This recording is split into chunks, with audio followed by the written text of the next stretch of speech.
बदला और बदले की भावना एक ऐसा मायाजाल जो बाहर से बेहद ही खूबसूरत दिखता है, लेकिन अंदर सिर्फ और सिर्फ अंधेरा होता है। धीरे धीरे नफरत इंसान की सोच को खा जाती है, उसकी आंखों से सच छीन लेती है और दिल में जहर भर देती है। वो समझ ही नहीं पाता कि वो लड़ रहा है या खुद को खत्म कर रहा है, और जब उसे एहसास होता है तब तक बहुत देर हो चुकी होती है। कुसुम शर्मा अपने बेटे आरव के साथ शहर के एक पुराने लेकिन सजे सवरे घर में रहती थी।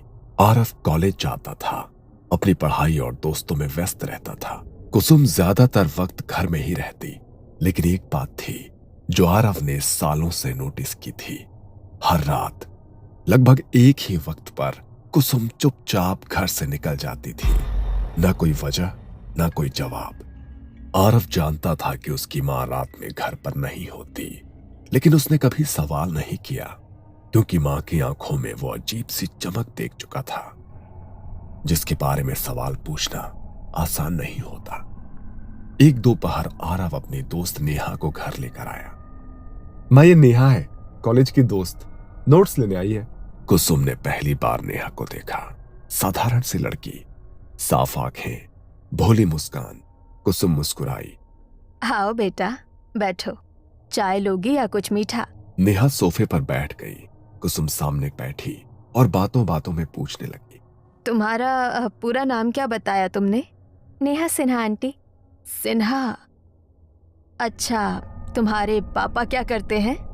पापा विवेक सिन्हा, प्राइवेट कंपनी में है। कुसुम की उंगलियों ने कुर्सी को कसकर पकड़ा। आवाज भी नॉर्मल थी, लेकिन अंदर कुछ हिल चुका था। अच्छा, और मूल रूप से कहाँ के हो तुम लोग? गांव से ही है आंटी, वही चंद्रपुर। वही गांव। कुसुम का भी वही था। अब शक गहरा हो चुका था।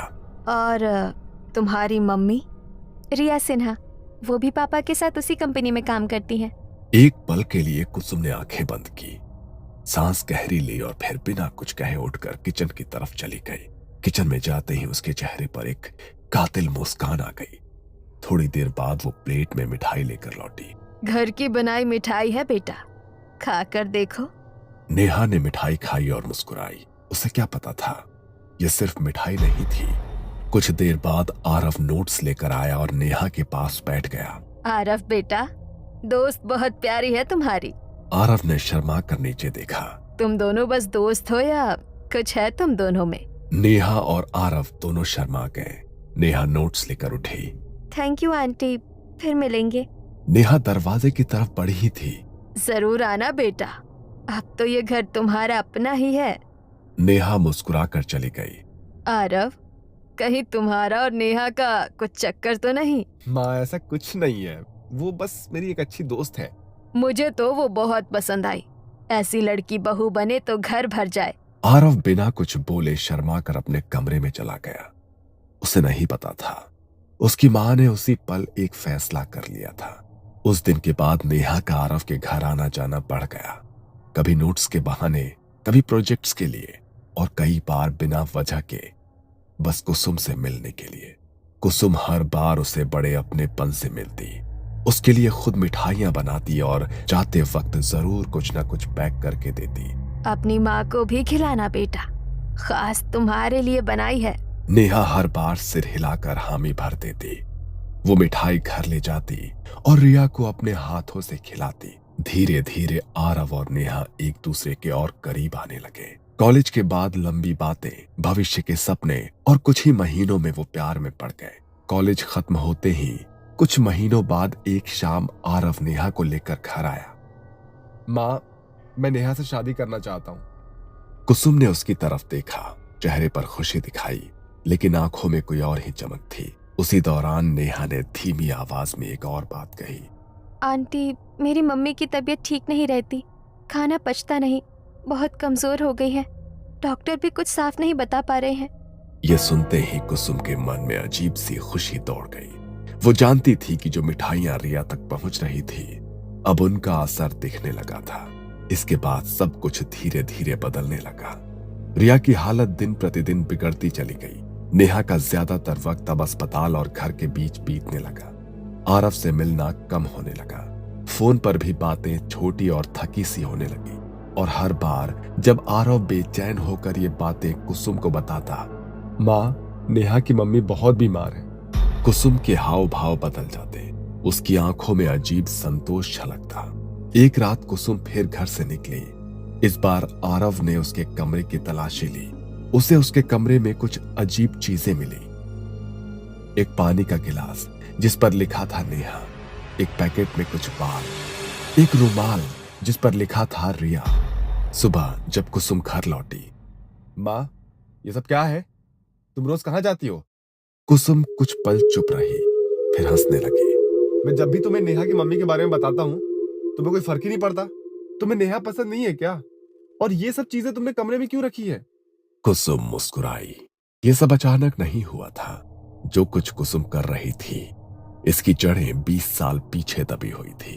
कुसुम शर्मा और विवेक सिन्हा एक ही गांव में पले बढ़े, बचपन से साथ खेले और कब दोस्ती प्यार में बदल गई उन्हें खुद पता नहीं चला। शाम के वक्त मंदिर के पीछे बैठकर बातें करना, मेलों में साथ घूमना और सपनों में एक ही भविष्य देखना। हम दोनों की शादी यही गांव में होगी। सबसे पहले पंडित जी को बुलाएंगे।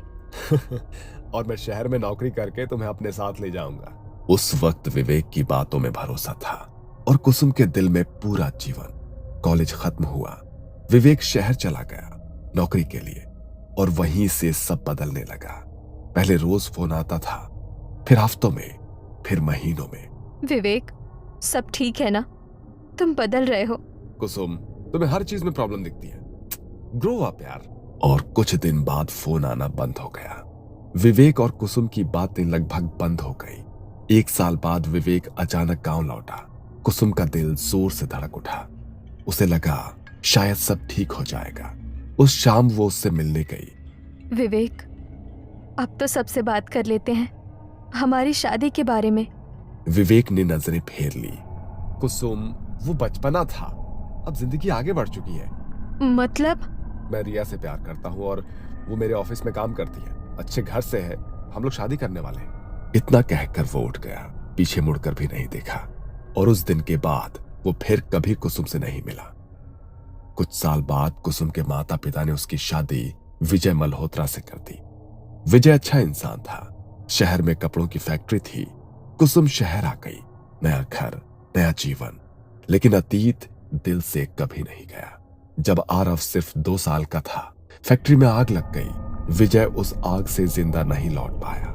एक ही पल में कुसुम विधवा हो गई। वो रोई नहीं, वक्त ने उसे रोने का मौका ही नहीं दिया। बचपन से आज तक उसने आरव को अकेले बहुत कष्टों से पाला और फिर कुछ महीने पहले एक दुकान में कुसुम की नजर अचानक विवेक पर पड़ी। वो अकेला नहीं था, उसके साथ उसकी पत्नी रिया थी।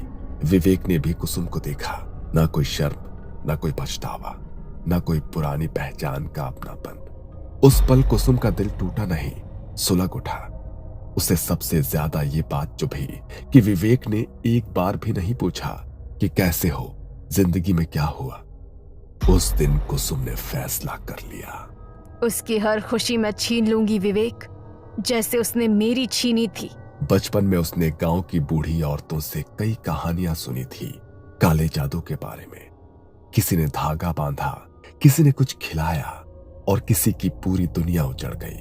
तब उसने हंसकर टाल दिया था, लेकिन अब उसे वही रास्ता सही लग रहा था।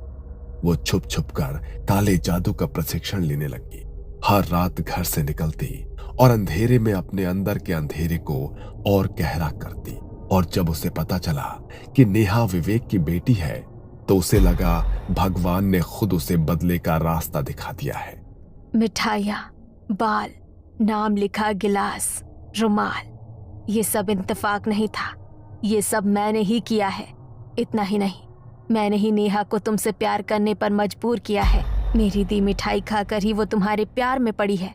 और जब तुमने उससे शादी की जिद पकड़ी, मैंने जानबूझकर रिया को बीमार कर दिया ताकि नेहा अपनी बीमार माँ को छोड़कर तुमसे मिल ही ना पाए। शादी की बातें, भविष्य के सपने, सब कुछ कुछ महीनों के लिए टल जाए।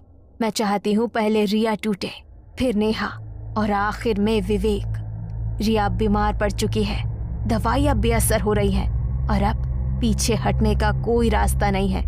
रिया अब ज्यादा दिन की मेहमान नहीं है। आरव रात भर सो नहीं पाया था। अगली सुबह आरव का फोन बजा। आरव, मेरी मम्मी नहीं रही।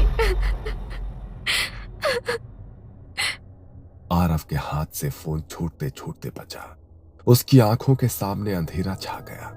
वो दौड़ता हुआ कुसुम के पास गया। माँ, रिया आंटी मर गई। अब तो बस कर दो। अब तो तुम्हारा बदला पूरा हो गया ना। कुसुम की आंखों में एक अजीब सी ठंडक थी। नहीं आरव, अब नेहा की बारी है। ये सुनते ही आरव फूट फूट कर रो पड़ा। माँ, मैं हाथ जोड़ता हूँ, नेहा को बख्श दो। माँ, नेहा को बख्श दो। मैं किसी से कुछ नहीं कहूंगा। रिया आंटी को मारकर तुमने विवेक को तोड़ दिया है। प्लीज अब रुक जाओ। बस अब रुक जाओ माँ। लेकिन कुसुम के चेहरे पर जरा भी पिघलन नहीं थी। नेहा को भूल जा। मैं उससे अच्छी और सुंदर लड़की तेरे प्यार में फंसा सकती हूँ, अपने वश में करके। नहीं माँ, मैं नेहा से प्यार करता हूँ, प्लीज। उसने जोर से दरवाजा बंद किया और आरव को कमरे में कैद कर दिया।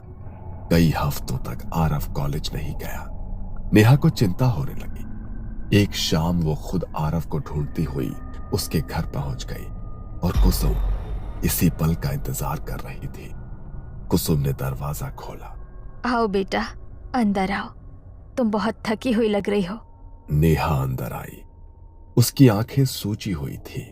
रिया कैसी थी आखिरी दिनों में? नेहा की आंखों से आंसू बहने लगे। पहले उन्हें उल्टियां होने लगी, फिर कुछ भी खाती तो सब बाहर निकल जाता, कभी कभी खून भी निकलता। कुसुम ध्यान से सुन रही थी। हर शब्द जैसे उसके दिल को ठंडा कर रहा था। पापा ने हर बड़े डॉक्टर को दिखाया, पर किसी की दवा काम नहीं आई। आखिरी दिन मम्मी ने जोर से चीख मारी और बस वो शांत हो गई।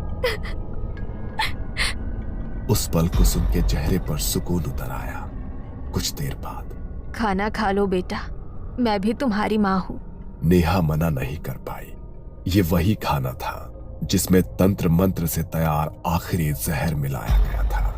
खाना खाते ही नेहा की आंखें भारी हो गई। वो बिना आरव से मिले घर लौट गई।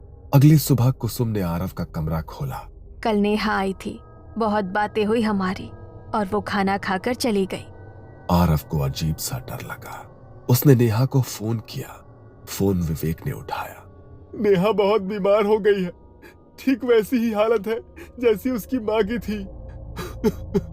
आरव दौड़कर नेहा के घर पहुंचा। नेहा बिस्तर पर पड़ी थी, कमजोर, डर से कांपती हुई।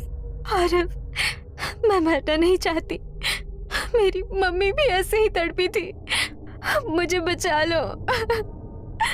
आरव कुछ नहीं कर पाया। वो घर लौटा और माँ के पैरों में गिर पड़ा।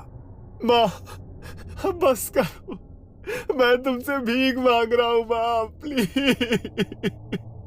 लेकिन कुसुम नहीं मानी। कुछ ही दिनों में नेहा की भी मौत हो गई। जब ये खबर आई, कुसुम के चेहरे पर एक भयानक मुस्कान थी। लेकिन आरव ये सब सह नहीं पाया।